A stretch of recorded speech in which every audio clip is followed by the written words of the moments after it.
Hold up, cause that bitch go pew when I shoot, it's on mute. That bitch go pew when I shoot, it's on mute.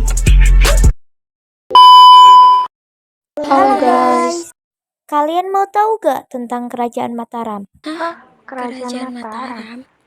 Masa nggak tahu sih Kerajaan Mataram? Jadi Kerajaan Mataram itu Kerajaan Mataram kuno yang bercorak Hindu-Buddha terletak di Jawa Tengah dan Yogyakarta, berkembang sekitar abad ke-8. Latar belakang Kerajaan Mataram.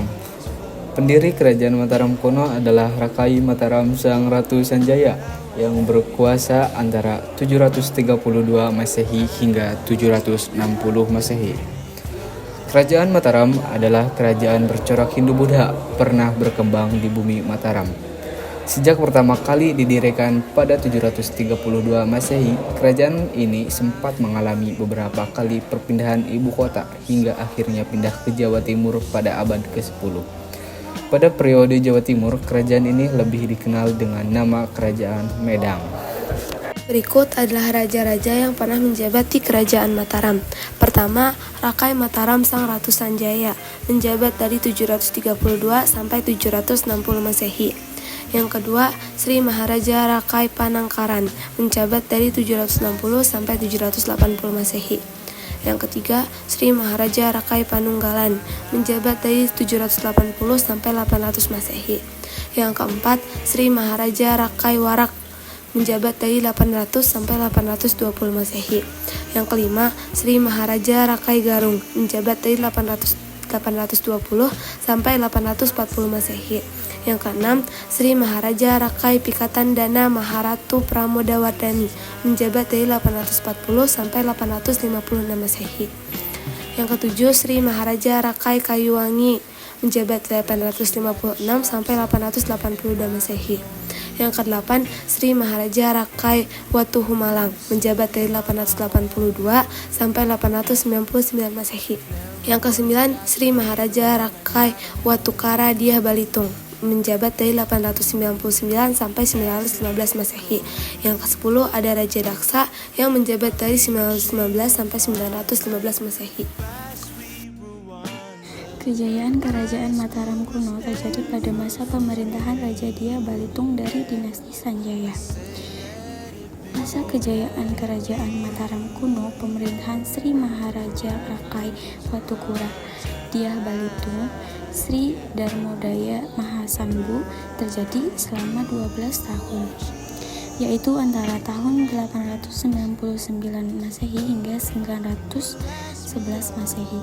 Raja Diah Balitung meninggalkan prasasti yang jumlahnya sangat banyak, kurang lebih sekitar 45 prasasti. Beberapa prasasti ditemukan di Yogyakarta, Jawa Tengah, hingga Jawa Timur. Bahkan sejumlah sejarawan meyakini bahwa kejayaan Kerajaan Mataram kuno ditandai dengan perluasan wilayah hingga ke Bali. Wilayah kerajaan ini juga sangat subur. Kehidupan politik Kerajaan Mataram.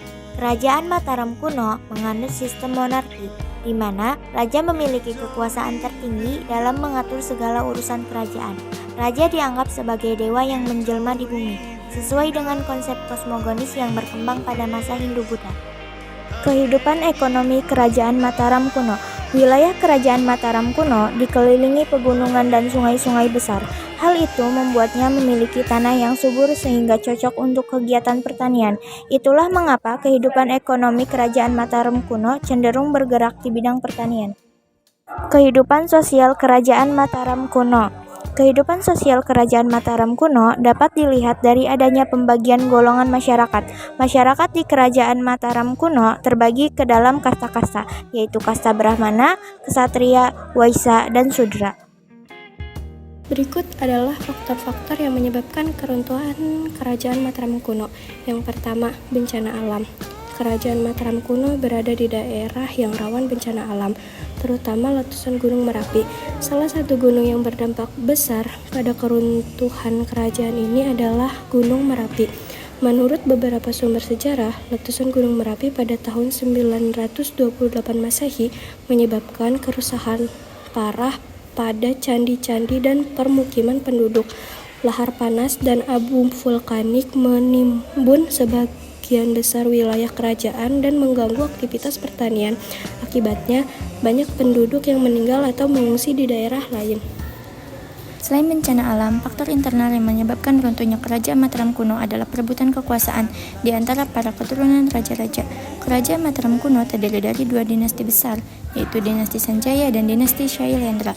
Dinasti Sanjaya menganut agama Hindu, sedangkan dinasti Shailendra menganut agama Buddha.